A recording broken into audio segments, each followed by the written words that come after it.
ปฏิสถานอยู่ในนั้นก็อยู่ในศาลาโฮงธรรมวัดพระใหญ่กลางท่านี่ก็จะเป็นพระพุทธรูปก็ถือว่าเป็นศิลปินเจ้าศรัทธาท่านกฤษณาซึ่งว่าเพิ่นก่อสร้างในสมัยตะกี้นะหลายปีพอสมควรเนี่ยมุ้งสังกะสีเฮ็ดด้วยไม้เกิดว่าบางแผ่นบางอันก็โดกอยู่วัดบ้านกลางเมืองหาดทรายฟ้องนครหลวงเป็นแก่นพี่น้องก็สามารถเข้ามาสักการะบูชานับอยู่ในนี้ได้เลยพี่น้องเด้อนี่สาธุสาธุบุคคลก็ได้สบายดียินดีต้อนรับเข้าสู่ช่อง YouTube สวัสดิ์บรรดาพี่น้องพบกันเส้นเก่าเส้นเคยเมื่อนี้ทีมงานช่อง YouTube สวัสดิ์บรรดาจะนำพาท่านผู้ชมไปหับสมวัดหนึ่งที่โด่งดังอยู่เขตเมืองหาดทรายฟ้องนครหลวงเป็นแก่นนั่นก็คือวัดบ้านกลางที่ขึ้นกับเมืองหาดทรายฟ้องนครหลวงเป็นแก่นคือท่านผู้ชมเห็นนั่นก็แม่นมาแต่ทางโบโอพวกแหละพี่น้องมาตามแต่ทางโบโอธนาคือเส้นทางที่เห็นนี้ส่วนไปบางนี้ก็จะออกไปฮอดซอดบ้านแกงยางตอนนี้ครับข้าพเจ้าก็ยืนอยู่ต้นหน้าวัดบ้านกลางที่ขึ้นคือมหาดทรายฟ้องนครหลวงเป็นแก่นที่ท่านผู้ชมเห็นนี้ก็จะเห็นเป็นประตูโค้งเข้าวัดบอกพี่น้องคือถ้าว่าเป็นวัดพระใหญ่กลางท่าบ้านกลางเมืองหาดทรายฟ้องนครหลวงเป็นแก่นวันนี้จะพาท่านผู้ชมเข้าไปหับชมเบื้องไหนว่าจะเป็นแบบใดรู้สึกว่าวัดกลางนี่จะเป็นวัดหนึ่งที่มีพระพุทธรูปพระเจ้าใหญ่นะอยู่ทึงสารสามัคคีธรรมเห็นบ่กระทำประสมเห็นอยู่พุ่นอยู่ถึงพุ่นนี่เป็นพระเจ้าใหญ่ที่เพิ่นปฏิสถานอยู่ในนั้นก็อยู่ในศาลาโฮงธรรมวัดพระใหญ่กลางท่าบ้านกลางเขต1โบโอเพิ่นว่านี่ก็จะเป็นโอ้มีทางห้องการบ้านพร้อมได้พี่น้องอยู่ในมีห้องการปกครองบ่แม่นห้องการนี้จะเป็นนั้นได้เป็นห้องการปกครองสงฆ์บ่แม่นห้องการบ้านขอโทษขออภัยบ่ผิดมาวัดนี้จะเป็นแต่ละวัดแตกต่างกันไปพี่น้องนี่ก็จะเป็นคันไดขึ้นแต่ว่าเบื้องลักษณะเสี่ยวๆแบบใดพี่น้องคือบ่มีหาวผนักอย่างได้มันระวังเอาพี่น้องเห็นคันไดขึ้นนี่จะเป็นแบบนี้แต่วัดบ้านกลางนี่ก็บ่ได้เป็นวัดใหญ่เป็นสถานหนึ่งน้อยแต่ว่าการจัดสรรตกแต่งเพิ่นนี่สวยงามดีพี่น้องวันนี้จะย่างไปทางเบื้องนี้ก่อนนี่ก็จะเป็นสิม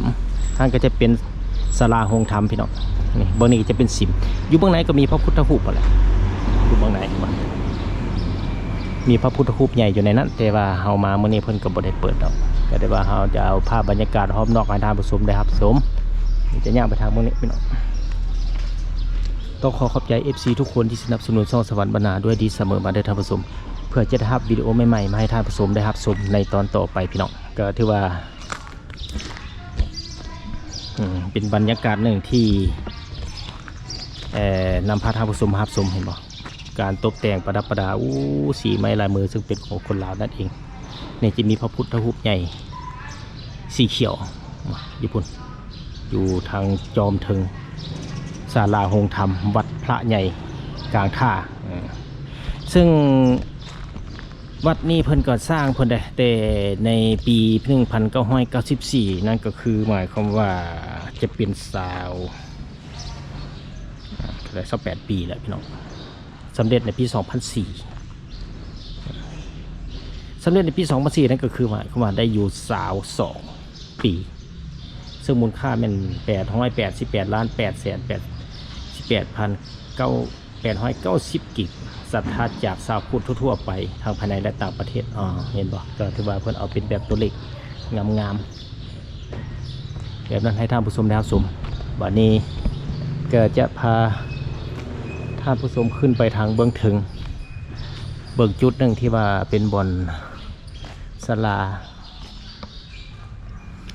โฮงธรรมหรือว่าเป็น2 ชั้นพี่น้องมีบางวัดก็เป็นชั้นเดียวนี่คือวัด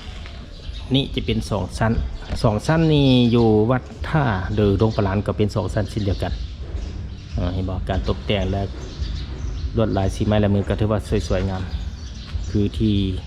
ท่านผู้ชมเห็นอยู่ในนี้วันนี้ก็จะขึ้นไปทางเบื้องถึงว่าเป็นแบบใดว้านี่ก็จะเป็นหนึ่งพระพุทธรูปบนอยู่ในจุดนั้นเนาะสาธุผู้ค้าก็ได้มาเห็นกับตาพี่น้อง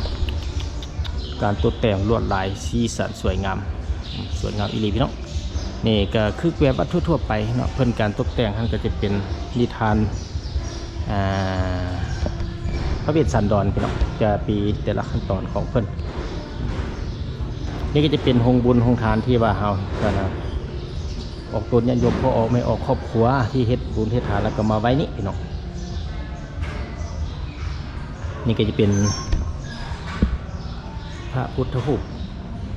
ก็ถือว่าเป็นศิลปินเจ้าศรัทธาท่านกฤษณะและท่านจันทะวงศ์ใส่พ่อได้ลูกหลานเพิ่นเป็นศรัทธาของครอบครัวพอออกไม่ออกจะเป็นเงินหลังจากนั้นแหละส่วนพระพุทธรูปเพิ่นก็จะล่อไว้มีไว้พิธีเฮียมอแล้วพี่น้องก็ที่มีจิตใจเลื่อมศรัทธาสร้างพระพุทธรูปไว้อยู่ในวัดแห่งนี้บัดนี้จะย่างลงไปเบื้องลุ่มแล้วไปอ้อมหอบเบื้องเจเบื้องนั้นพี่น้องก็ถือว่าเป็นอีกหนึ่งจุดที่ว่าจะเอาบรรยากาศให้ท่านผู้ชมได้รับชมจะลงทางนี้ก็ได้พี่น้องขึ้นทางนั้นลงทางนี้จะมีอยู่สองเส้นทางเบื้องนี้แล้วก็เบื้องนี้ก็บ่ได้กว้างใหญ่ปานใดนะพี่น้องแต่ถือว่าการจัดสรรเพิ่นนี่เป็นระเบียบดีนี่ก็ถือว่าจุดนี้ก็จะเป็นกุฏิเก่าในส่วนบางตรงก็จะเป็นห้องน้ำพี่น้อง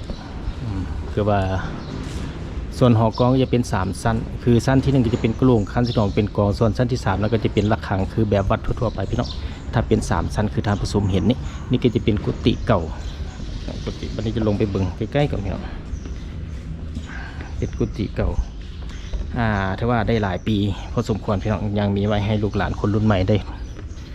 เบิ่งได้ชมนี่เห็นบ่จะเป็นกุฏิเก่าอยู่อันนั้นก็เส้นเดียวกันพี่น้องจะเป็นอยู่วัดธาตุขาวก็จะมีกุฏิเก่าอยู่จุดนั้นซึ่งว่าเพิ่นก่อสร้างในสมัยตะกี้นะหลายปีพอสมควรเนี่ยมุงสังกะสีเฮ็ดโดยไม้คือว่าบางแผ่นบางอันก็โดก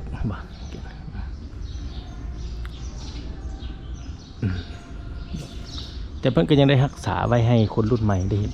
เพราะปัจจุบันนี้เองพี่น้องมีพญานาค1 2 3อยู่จุดเทิงหั่นมีตุ๊กนกไปเฮ็ดหางอยู่หมดทุกปากเลยพี่น้องนกจอกบาทนี้จะย่างอ้อมไปทางบนนี้ให้ได้360องศาแล้วก็จะโค้งกลับบ้านไปทางบนนี้พี่น้องหอกอง3ชั้นนี่ก็จะเป็นสิ่งที่มีพระพุทธรูปอยู่ในนั้นพี่น้องแต่จะเบิ่งขึ้นไปเบิ่งดึงจักหน่อยกันพี่น้องว่าเพิ่นบ่ได้ใต้ไฟก็จะบ่ได้ไปเบิ่งรายละเอียดพี่น้องเอาเป็นแบบสภาพทางนอกให้ทางผู้ชมได้รับชมกันแล้วกันนี่เห็นบ่มืดเด้เป็นบนสักการะบูชานี่เบื้องไหนก็จะเป็นในแบบคล้ายๆคือวัดทั่วไปนี่ก็จะเป็นพระใหญ่บอกพี่น้องสาธุสาธุข้าก็ได้มาเห็นอยู่วัดบ้านกลางเมืองหาดทรายฟองนครหลวงเป็นแก่นพี่น้องก็สามารถเข้ามาสักการะบูชานับอยู่ในนี้ได้เลยพี่น้องเด้อนี่สาธุสาธุข้าก็ได้มาเห็นสาธุสาธุที่ได้เป็นบุญตาที่ได้มาเห็นนี่มาเด็กสิมพี่น้องสิมเพิ่นว่ายามบุญยามทานเพิ่นก็ได้เปิดเข้ามาสูตรมาเข้าฟังธรรมอยู่ในจุดนี้พี่น้องวันนี้ก็จะได้ออกไปข้างนอกเป็นพระพุทธรูปเฮ็ดด้วยหินอ่อนเห็นบ่วันนี้ก็จะได้ออกไปทางเบื้องนอกน้องเลยนอกจากนั้นแล้วในสถานที่วัดก็เป็นอีกหนึ่งสถานที่เป็นบ่อนท่องเที่ยวทางด้านวัฒนธรรมที่มีแขกทางภายในและต่างประเทศที่ได้มารับชมนั่นเองพี่น้องในเสาเบื้องนอกโอ้ตกแต่งบ่น้อยนักน้อยหนาจากวัดอื่นเด้อพี่น้องเด้อก็ถือว่าสวยงามดำเด่นประจักษ์ตานั่นเองเห็นบ่สังเกตเบิ่งไหมเลี่ยมนะจะบ่คือกันเป็นติดเลี่ยมที่สวยงามเลยเนี่ยก็ถือว่าได้ไปเบิ่งทางเทิงเป็นแบบธาตุหลวงพี่น้องเบิ่งจิตจะถามสอบถามเพิ่นให้ขึ้นบ่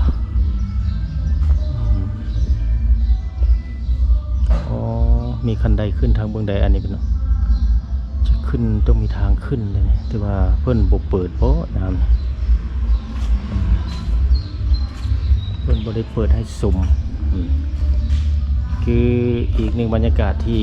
ท่านผู้ชมเห็นนะจะอ้อมอยู่ในสิมหลังจากนั้นผมจะไปถามไอ้ครูบาก่อนเพิ่นว่าให้ขึ้นไดบ่อยู่ถึงคล้ายๆคือธาตุหลวงพี่น้องเห็นป่ะสังเกต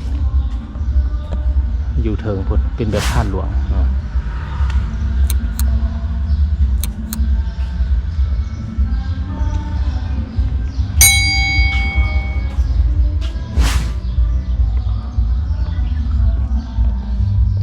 ขาเป็นแบบธาตุหลวงเลยพี่น้อง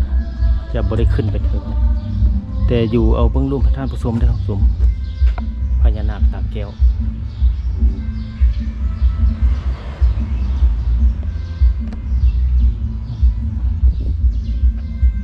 สวยงามพี่น้องสาธุสาธุผู้ค้าก็ได้มาเห็นเป็นบุญตาที่ได้มาเห็นก็เป็นครั้งแรกในชีวิตที่วัดนี้บ่เคยมาเลยพี่น้องก็เลยว่าขี่รถมาเห็นวัดนี่ก็เลยได้เข้ามาถ่ายวิดีโอให้ท่านผู้ชมได้ครับชมนั่นเองพี่น้องอยู่ทางเทิงก็จะเป็นแบบพระธาตุหลวงเวียงจันทร์นี่บ่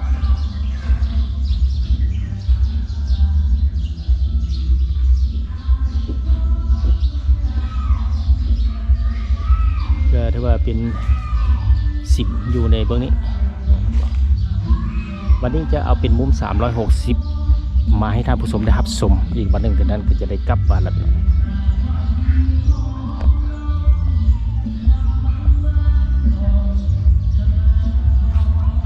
คือจุดนี้มาทำสมจะนี่ก็จะเป็นทางเข้ามาแล้วก็จะไปเห็นเป็นกุฏิมาฮอดนี่ก็จะเป็นสิมนั่นก็จะเป็นศาลาธรรมอันนี้เป็นศาลาธรรมในส่วนบนนี้ก็จะเป็นกำแพงมีต้นมะขามออกมาฮอดบนนี้ก็จะเป็นห้องการปกครองสงฆ์เมืองหาดทรายฟองนครหลวงเวียงจันทร์อยู่นี่เข้ามาก็จะเห็นอยู่จุดนี้เลยพี่น้องครบ360เป็นทางเข้าเป็นเนี่ย